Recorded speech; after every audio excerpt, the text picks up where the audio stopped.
Hi everybody, my name is Rebecca Attenborough. I'm a Senior Marketing Campaign Manager here at the Department for International Trade. So moving on to today's session, we have got Lee Hibbert doing today's presentation. He's one of our International Trade Advisors from the Southwest. And we've got the Q&A session, which will be moderated by Arshad Dadabhoy, who's another one of our ITAs from the Northwest. So Arshad will be going through your questions and putting them to Lee at the end.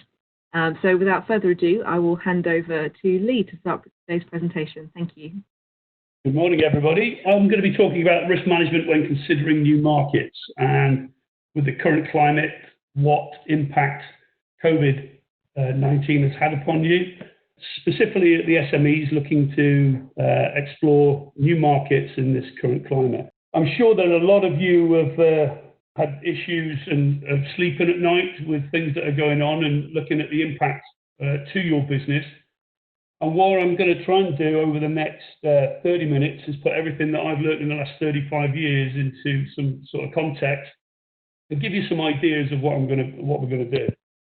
I'm going to take experience and academia and look at the models that have been taught over the last 5 years, and I've been using those to work with businesses to improve and reduce the impact of the opportunities of exporting. Things I want to talk about and trying to keep it quite easy is what is the current situation, what is currently your business, what if things change, which they do constantly, what works, and then at the end of it, what wows.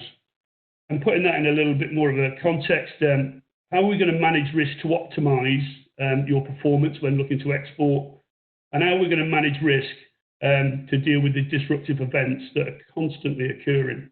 Just looking at the UK risk register, and it's funny, I've heard so many times now, this is unprecedented, we've not seen this before, and we haven't seen it in the UK bubble, but when we look at the UK National Risk Register 2019, if you look at that, there is not a single event or risk that has not occurred there. Pandemic was the only one that was holding off, and that has now sort of hit us. So the government have had contingencies for that, but when I've worked with businesses and I look at their risk register, they focus on the day-to-day operations, and they're not focusing specifically when they're looking at export of what can impact them. And the information, the data has always been there. It's just that the risk perception at board level and maybe operational level is that it will never happen to us. So I just want to go through some of the things when we're looking globally. So if we look at this heat map here, this is from the World Health Organization.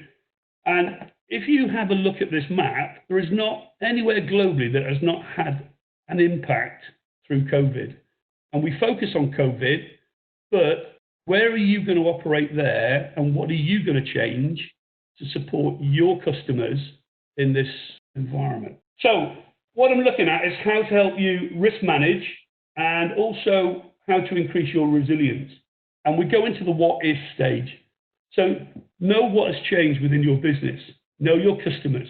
And the key to this is your customers' needs have changed, UK-wise and globally. If you're not adapting what you currently do to support that change, then that's when the impact of COVID is going to hit you. Know your organization. Everything is changing in your organization as we go to remote.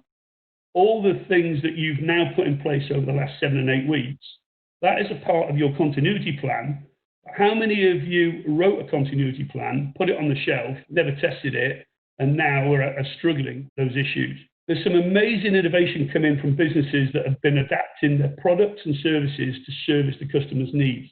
That's what we've got to be looking at when we're looking at risk management now as well. And the other thing is, know your competition. You'll look now using good market research of how your competitors are adapting and how you can service your clients' needs. Adapting your export objectives. As we see the changes, what's happening on the horizon and how things are looking at financially at the economy and global economy, what are you going to adapt on your export objectives? Your old objectives are now redundant, and we've got to look at the new vision, the new mission, and the new values of what you're going to need to be able to operate in a global to export. When we look at that then, and we're refocusing on our export strategy, we need to determine what those opportunities are, what has changed. Key to this, and I will go on about this quite a lot now, is research of that market. Using historic data is going to be an issue. You need to use current data and live data. Action plan, and that action plan has to be fluid because change is happening so much and so quick. And then constant evaluation of those results. Does it work?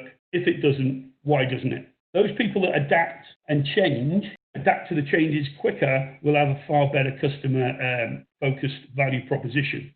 The customer's needs are changing on a daily basis as more information comes in. So decision making. I've worked quite a lot with different sizes of businesses, and they all have different decision-making processes. And what I find that there's a lot of groupthink is that at board level, operational level, they've worked in one sector and only that sector. They look at the preventable risks, and that's something that happens every single day. And they're using the knowledge internally to look and assess the risk.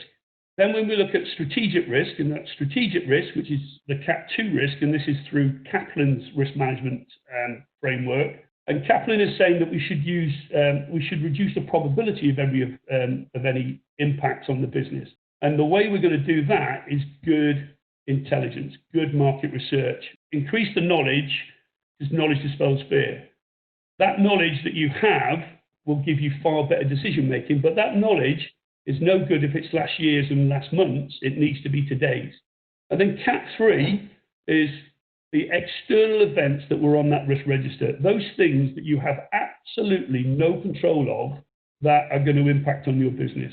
And risk management is about identifying those, running those scenarios through your business, and having solutions in place, aka your business continuity plan, to reduce the impact of that. So when we look at this, and I'm sure so many of you can see this now, when the event occurs, we're all running quite sweet. All of a sudden, we're all in crisis. And how many every day does a crisis occur? And whether that's the supply chain, whether that's a key person in your business not turning up to work, there's so many different things that you deal with on a crisis. Now, cyber at the moment is the incidents that are occurring on breaches, as well as dealing with COVID. There's a lot of breaches going on. And we've now got a remote crisis management team, but that is slowing down how quickly people are getting back to work, and which we call the MTP, maximum tolerable period of disruption. So what we're looking at now is, in your system, run crisis, run the business continuity, and run the disaster recovery processes for events that you're going to identify through your threat assessments and your risk assessments. One of the key things here, and I've put it in red, is your return to work objective. You need to know now how quickly you're going to recover, how your people are going to be able to come into work and deliver your services to your clients. And the key to this is, if we're exporting, everything's got to change. One of the issues you're going to find as well here is that we're now moved to remote presentations, and those presentations are all on IT. So your business needs to have business continuity planning and disaster recovery to ensure that you can still communicate both locally and internationally. So what I'm looking at is an integrated approach to risk management. All I've been listening to and talking to businesses at the moment is our business continuity plan didn't work. Our risk management plan wasn't sufficient. What I have to say is that businesses that I'm working with, they will write a risk management plan, and that will be looked at once a year. This is our risk management plan, this is what works. Then they write a business continuity plan, not fully understanding it, and then they'll put it up on the shelf and they don't test it. Where we're looking at now is the risks have changed, how you look at that within your business and identify those risks. To be looking to export now, you've got to identify the risks that could impact on your business. We analyze them because you have a huge risk environment, which they call the risk universe, but you can only deal with so much. So the analysis of that risk is identifying what you need and what is going to support you, and what is going to impact most on you achieving your export objectives. Once we've evaluated them, then we can treat them. And what I've found here in those first three stages is risk perception. If at board level they don't perceive it as a risk, they won't fund it. If they don't fund it, you can't treat it. And when we come then to look at the treatment, there's a number of different strategies on this. But within this, we're looking at treat, terminate, transfer, and tolerate. And one of the key things is business continuity planning. As you move forward, your supply chains have been impact on your supply chain, impact on technology, impact on IT. So we have to do a business impact analysis. Look at the critical activities within your business that allow you to support your customers. The customers' needs are changing constantly. So you need to constantly carry out business impact analysis within your business to support your customers' needs. Recovery strategies. So the recovery strategies are what you need to ensure that those critical activities continue so the business is not interrupted. Plan those developments, and I see that quite a lot, that there's some amazing plans out there, but what's never happened is that they've never been tested, and they've never been stress tested. And I think what's come out of COVID-19 is all those plans that have been on that shelf catching dust are all now failing because they were written 3, 6, 12 months ago, but never been tested. And this is a key point of spending time scenario running what your business continuity planning is, and ensuring that you have the right resources and the right people in place. And the only way to do that is exercise and test it. And then program management. So the program management side of this is working exactly the same as on the risk assessment, is the monitoring. You constantly have to update. Things are changing so quickly globally that by the time you've written the plan and you scenario run those plans, things have changed. So it has to be a constant rehearsal and checking that those things are working. So business impact analysis for your export plan and objectives. Those critical activities, and I'm keeping this quite simple, it has to come down to your people, the premises, your facilities, resources, and supply chain. And what I'm finding, and there was export strategy on people with skills and knowledge for exporting was one of the biggest areas. That there was a lack of knowledge, lack of capability and capacity to export, that people were using the same skill sets that they were using in the UK market to be able to then go and export. So there's some great apprenticeship models, there's some great training to be able to build that capability within your own businesses to be able to do the risk analysis and look outside of what your current thinking is and the current mindset to be able to challenge what is being said at operational senior management level. The premises, resources and supply chain, all of those will come out of the good business continuity plan to identify what you need minimum-wise to ensure that you are dealing with your customers. National Cyber Security Centre have got a very good document, and they talk about the system-driven approach to risk management. And they talk about component-driven, where what's happening within businesses is that the risk management is done at department level, and it's not looking, and component level, but it's not looking at the whole system, the holistic approach to risk management. Business continuity is looked at differently from risk management, organisational resilience, crisis management. All of those are looked in components instead of looking at an overall system for your risk. So what we're looking at now is the inputs is what are the threats to you achieving your export objectives? What assets do you need? And where are you most vulnerable? And the outputs that come out of that is the impact. The impact is what we can measure. The likelihood and probability is how long is a piece of string. We don't know, so nobody expected COVID to completely wipe the COVID-19 to impact us so highly. But if you look at the global risk plan for the Economic Forum that have done this for over the last, I think we're on edition 15. If you look at those, the likelihood and impact of a pandemic has been in the top 10 for the last 15 years. It was low likelihood, but high impact. And that's what we've got to change our mindset at, is when we're looking further afield and we're going exporting. From that, then, we can identify what the control measures are, and those controls can be put in place, but more importantly, those controls are tested. And this is where a business continuity plan comes in. Once we've identified what your critical assets are, what your resources are, and we've done the business impact assessment, we can then identify what the impact is, and we can change our export strategy and our continuity plan weekly and daily and monthly if we have to ensure that we're going to reduce any disruption to the business, which ultimately gives us a competitive advantage over our competition, both UK and internationally, and it allows us to compete in the market that we're going to. And just like any sporting event or any sporting team, you'll see that they rehearse and they have set plays, and those set plays are tested and tested and tested to improve their performance. And that's how you're going to maximize your performance, but also how you're going to reduce the impact of any risk that comes onto your business.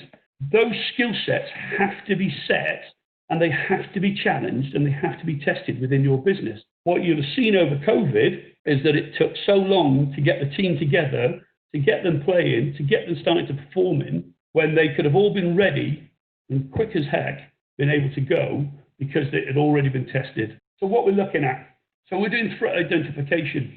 And what happens at board level, those threats are identified only with the knowledge of what the people in that group understand or have actually impacted them for.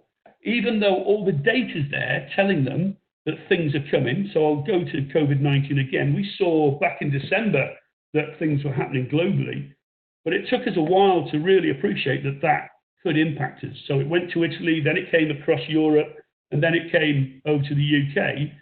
But those companies that identified that early, and I was working with a company called Bamboo Technology, we were looking at a pandemic policy. They were already looking at their supply chain. And because of that, they were ready to thrive come March because they're a tech company and they had already set up their remote working, and that business model then moved out to other businesses and everybody followed suit. But they were 2 months behind the curve. When we look at the threats, we're now looking at the risks, so we can identify where we're vulnerable. And at the moment, people and supply chain is where we're most vulnerable to be able to support our customers, because our people are currently out, our supply chain is under a lot of stress, and they're also having the same issues. So what are we looking at now to support that now, and what we're looking at future? So what different ways we work in? What is our back to work policy to ensure that we've got the right people? Have we got the infrastructure in place? And the same on the supply chain. What is the threat of that supply chain letting us down? Do we and can we look at alternatives?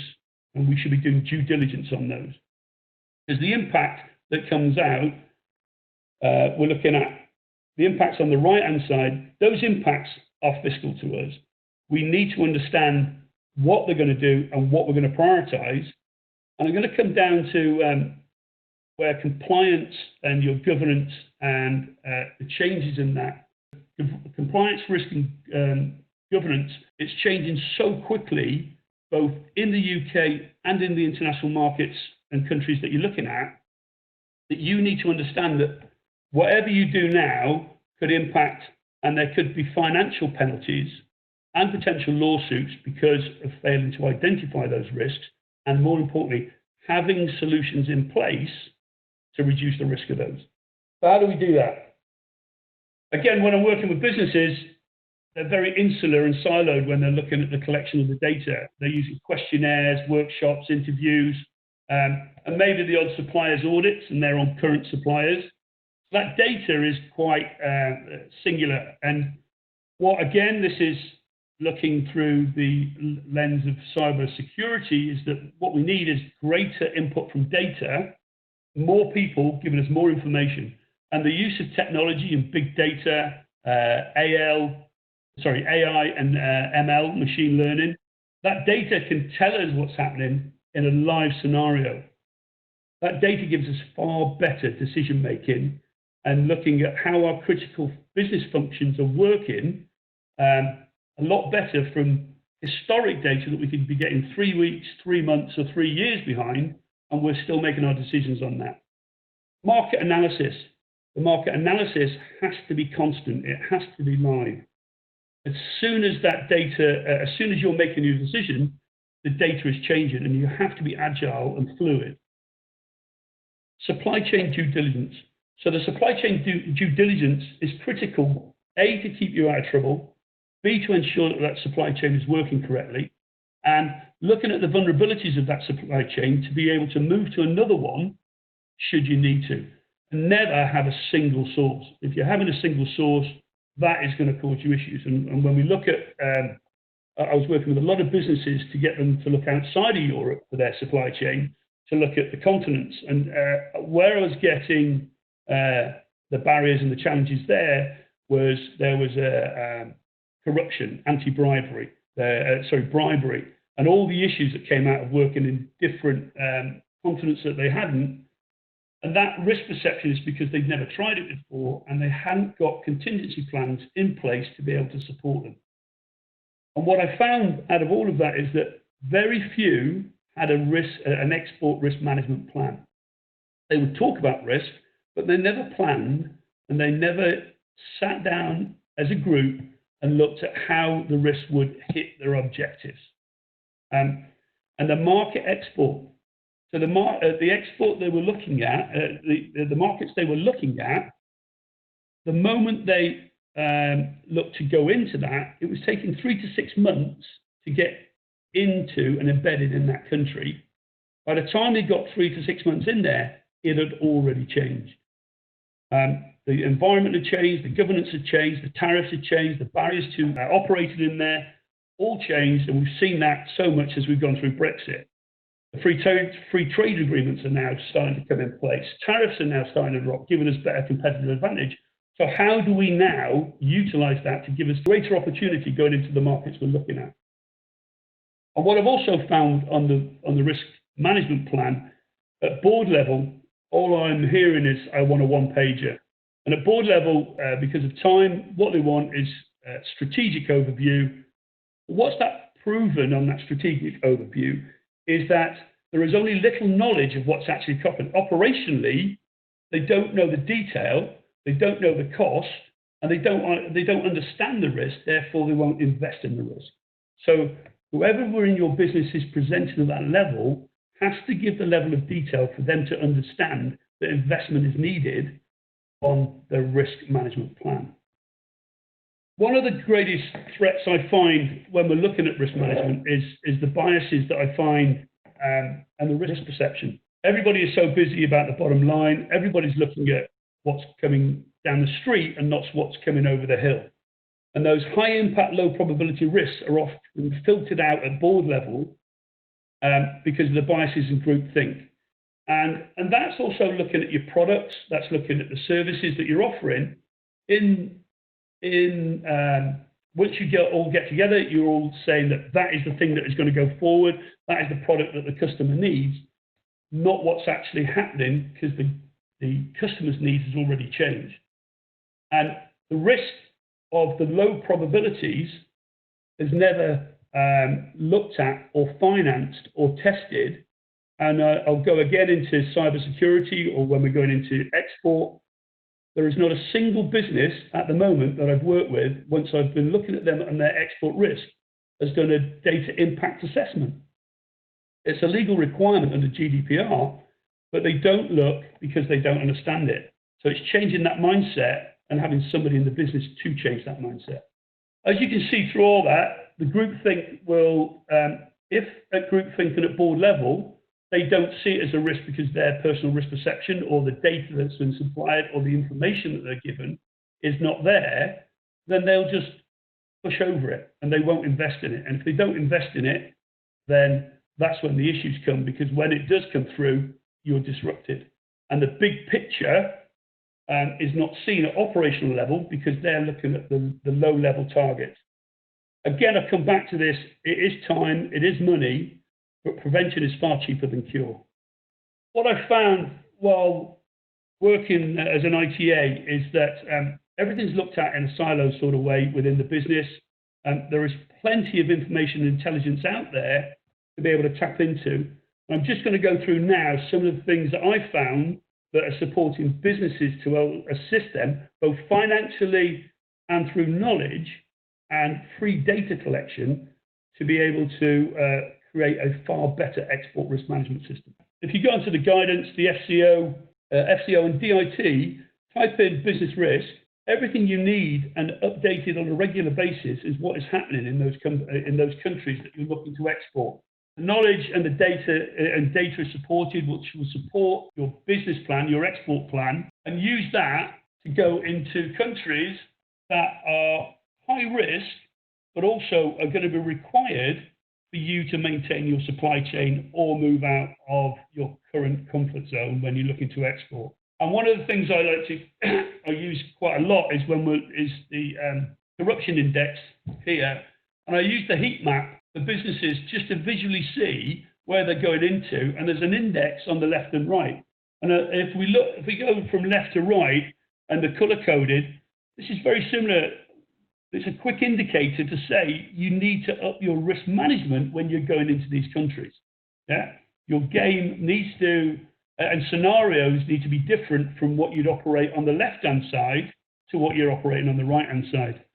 But for instance, at the moment, there's a thing called Skills for Prosperity funding, which is an £87 million funding pot for universities and colleges to go into all the colours in the red. But the universities have not got the risk management capability at the moment and don't have the risk appetite because they're worried about the corruption, etc.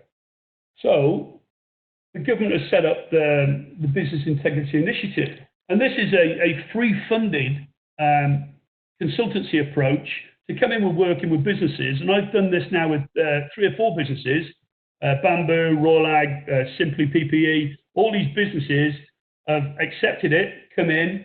And what we've used this is to be able to do a proper risk management strategy using government funding and also Basel International, who are a Swiss company that are subject matter experts on this, to identify the risks of them entering the business, entering that high-risk environment, but also to give them the policies, processes, and within the Act, adequate procedures to be able to operate. It gives them far more confidence.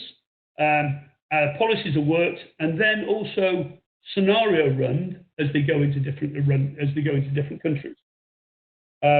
Click onto that, and there's an application form for you there to be able to go in and sign up to that. And like I say, it is free, and you just got to hit a certain criteria. Also, what I've looked at internally, there's risk.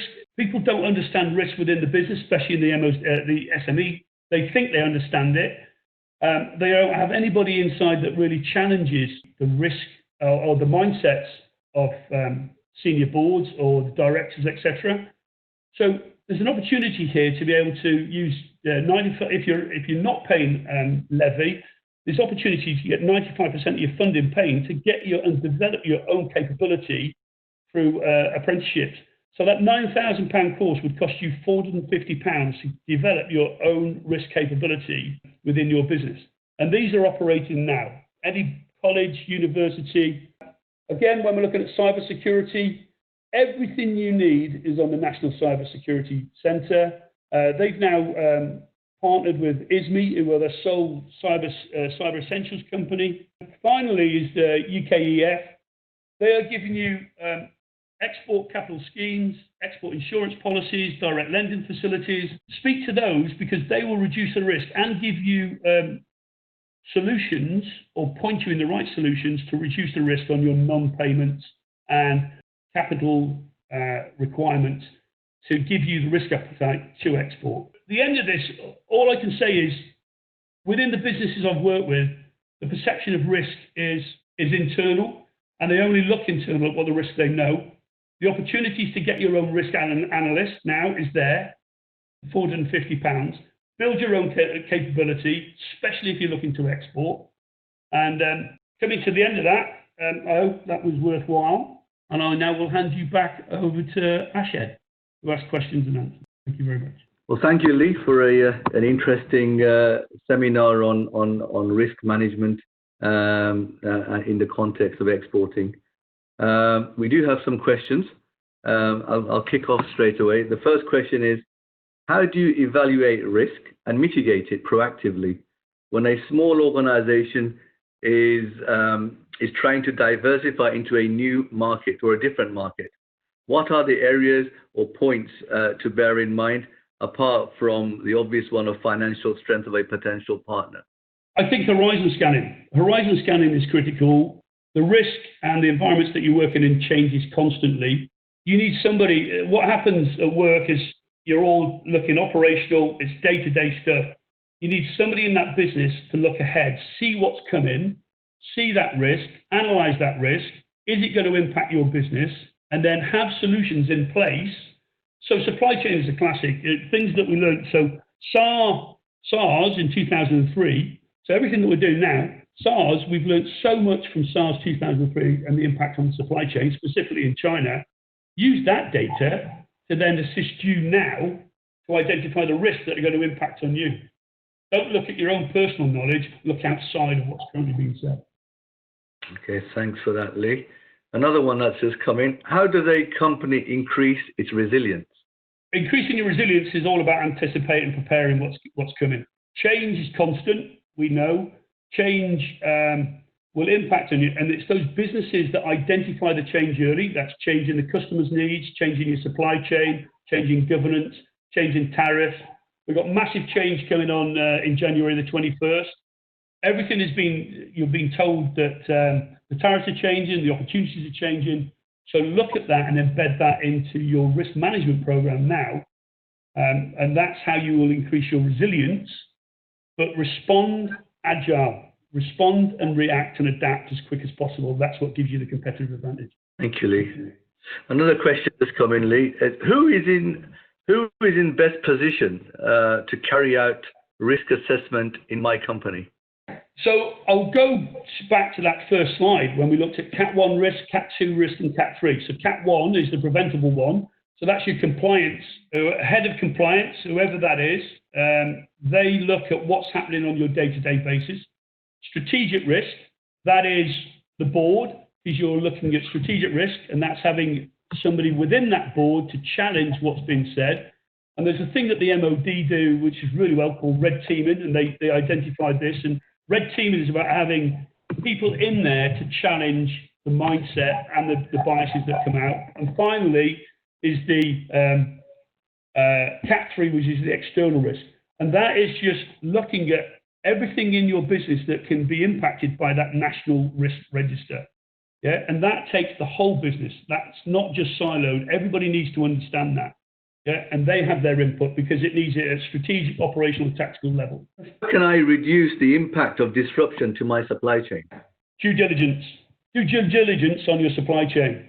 Identify what their financially are. So do a SWOT analysis on your supply chain.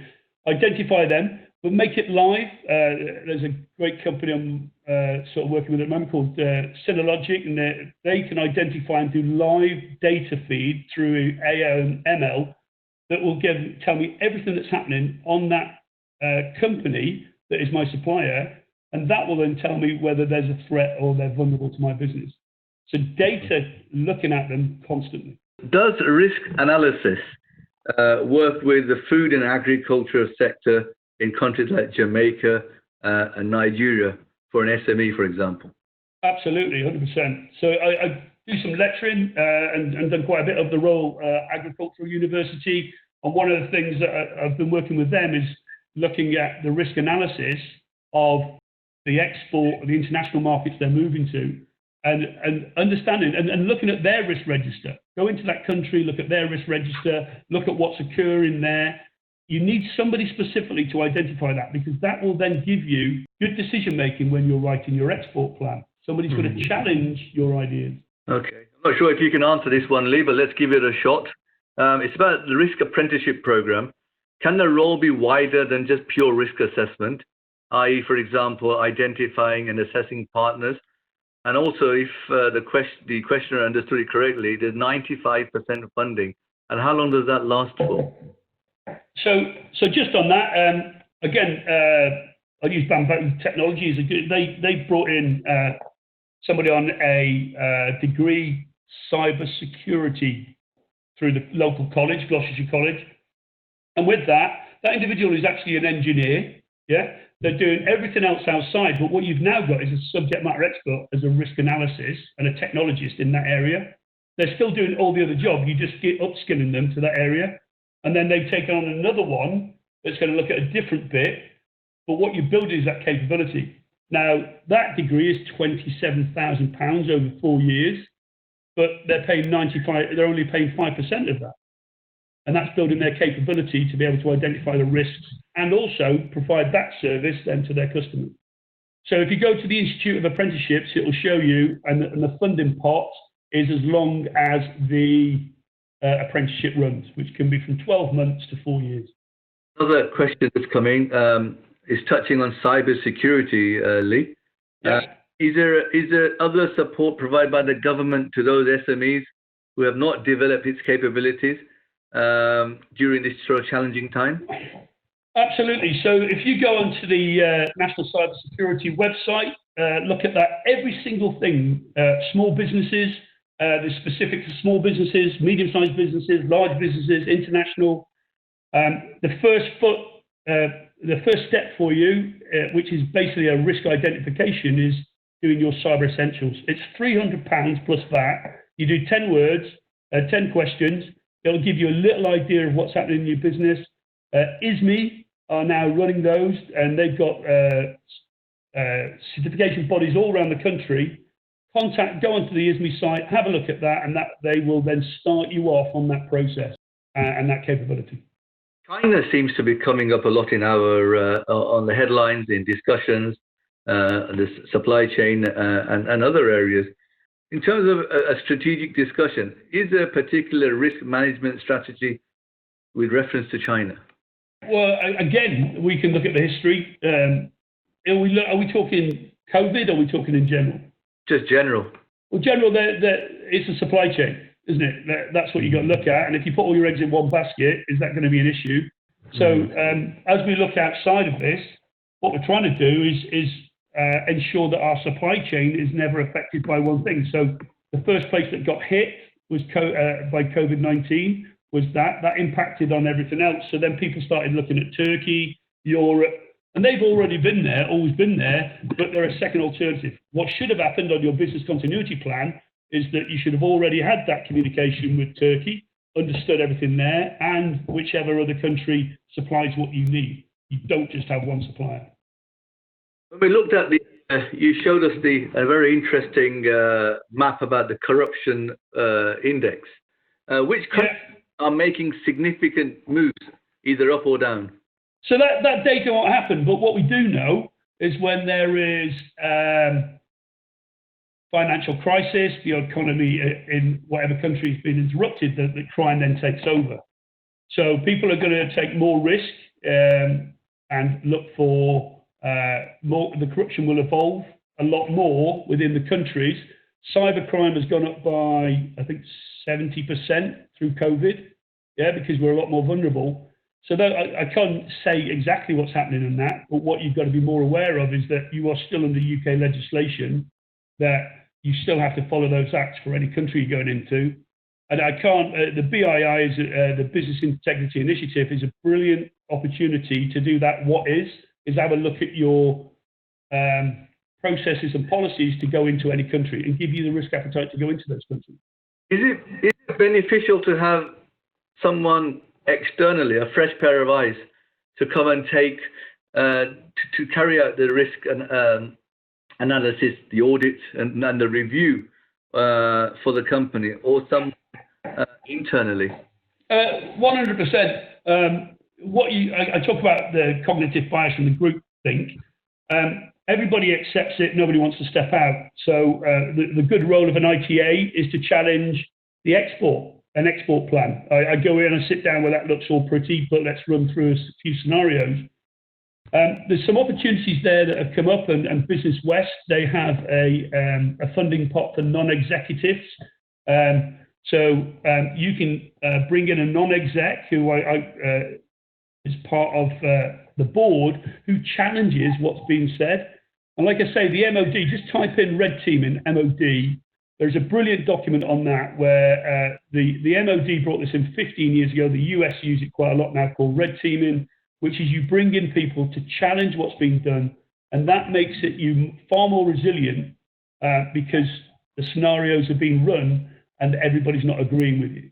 That's the key here. So look at that one, MOD, red teaming, excellent document. But get somebody from the outside to just look in. You mentioned horizon planning earlier in your presentation. Where should we be looking for current data on international risk? So this is the skill set now because there is so much noise out there. You look at LinkedIn, you look at all the information coming from the government, and then from the government, you're getting all the information from your sector, then you're getting all the information from your business, etc. So there's so much noise.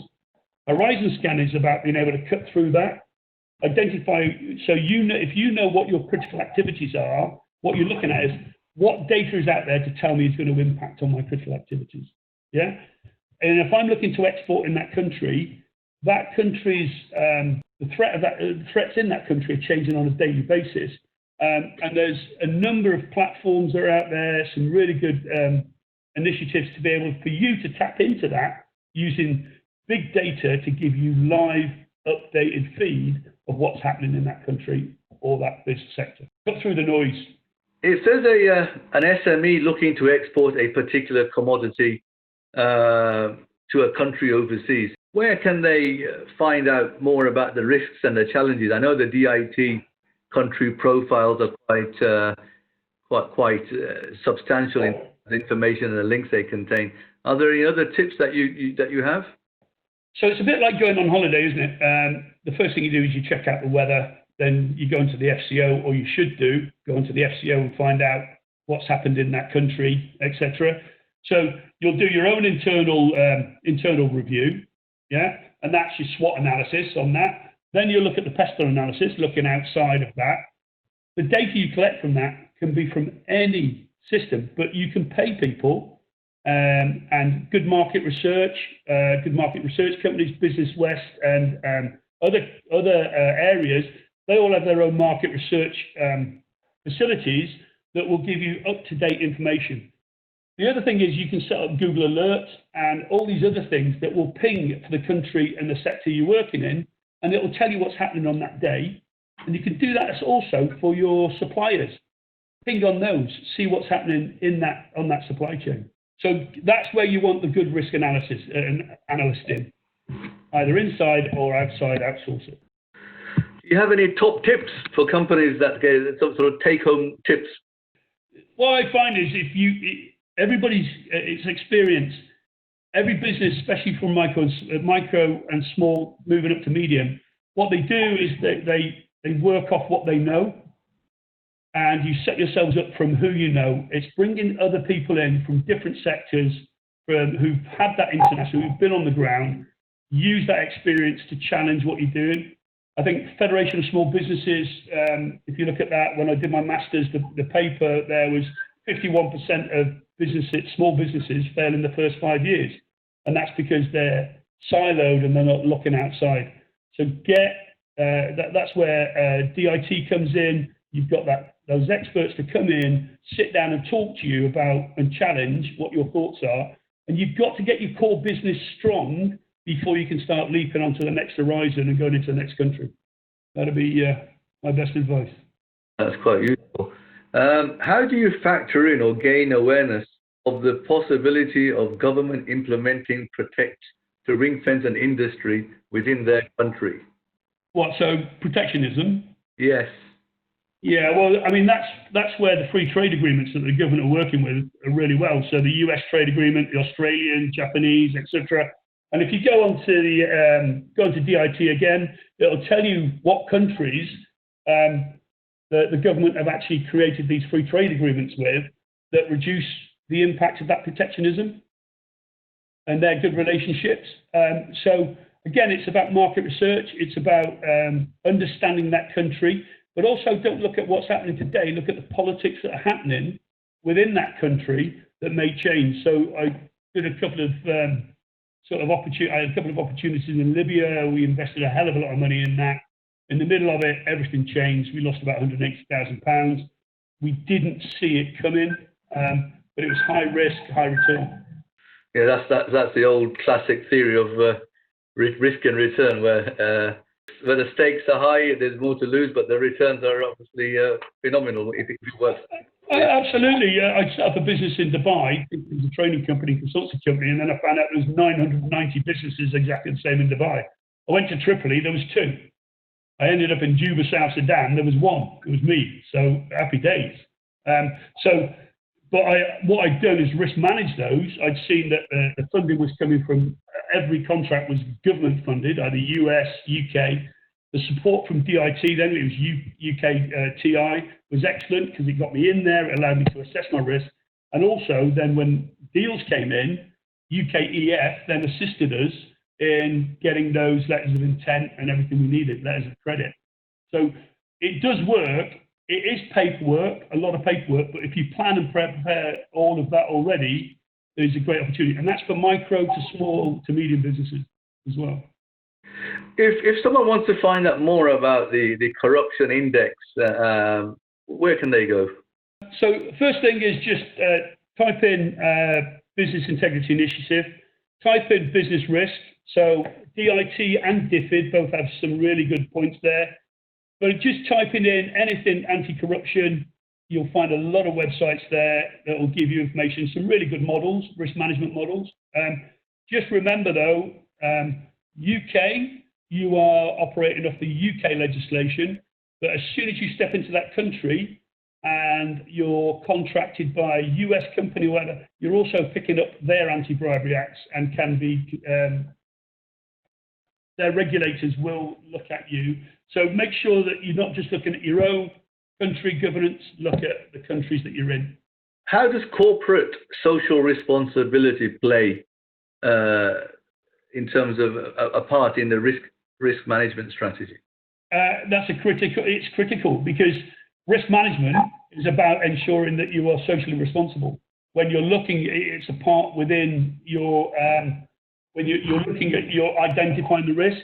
So when you identify that risk, what impact am I having on that country and on the global ethics? So that is the ethics side of it is all a part of your risk management. And you should be looking at, there's a very good document out called the ISO 26001, looking at sustainability, and it's a great, it's free off the internet. It's a guidance tool and take you through the corporate social responsibilities with a risk-based mindset. So it can be added to your risk management. Sure. Lee, we know risk appetite can vary from company to company. Do you find from your own experience that the larger companies are less risk averse or more? The larger companies are too big to fail. So they have the opportunity and they have the cash flow. And what it comes down to is if something impacts on you, so we look at if something impacts on you, how long can you survive? That's the key. The risk appetite, and what I find is knowledge, capability, and capacity in the business.